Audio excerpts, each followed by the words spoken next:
Hello friends, எல்லாருக்கும் வணக்கம். நம்ம வீட்டு சமையல் சேனலுக்கு உங்களை அன்புடன் வரவேற்கிறேன். ஃப்ரெண்ட்ஸ், இன்றைக்கி நம்ம வீட்டு சமையல் சேனலில் மோர் குழம்பு பண்ண போகிறோம். மோர் குழம்பு ரொம்ப சிம்பிளாக பண்ணிடலாம்.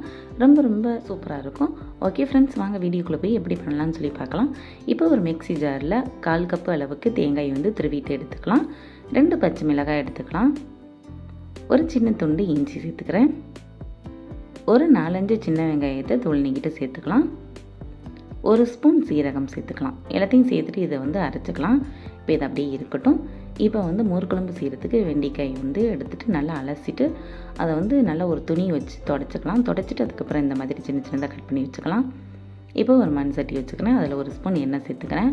எண்ணெய் சேர்த்துட்டு நம்ம வெண்டைக்காவை சுத்தமாக தண்ணீர் இல்லாமல் சேர்க்கணும். சேர்த்துட்டு இப்போ எண்ணெயிலே நல்லா கலந்து விட்டு இதை ஓரளவுக்கு நல்லா ஒரு 1/4 பதத்துக்கு வதங்கி வரட்டும். அந்த மாதிரி வதக்கி விட்டுக்கலாம்.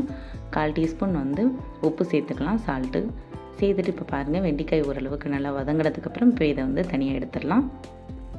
எடுத்துகிட்டு அதே பாத்திரத்தில் 1 ஸ்பூன் எண்ணெய் சேர்த்துக்கலாம்.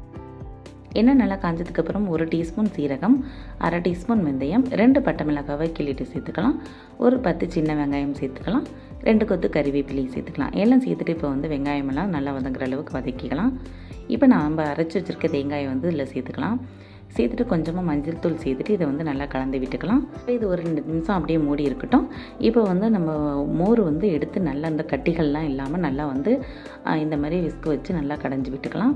இப்போ நம்ம குழம்பை ஓப்பன் பண்ணி நம்ம வதக்கி வச்சுருக்க அந்த வெண்டைக்காயை சேர்த்துக்கலாம். சேர்த்துட்டு கொஞ்சமாக கல் உப்பு சேர்த்துக்கலாம்.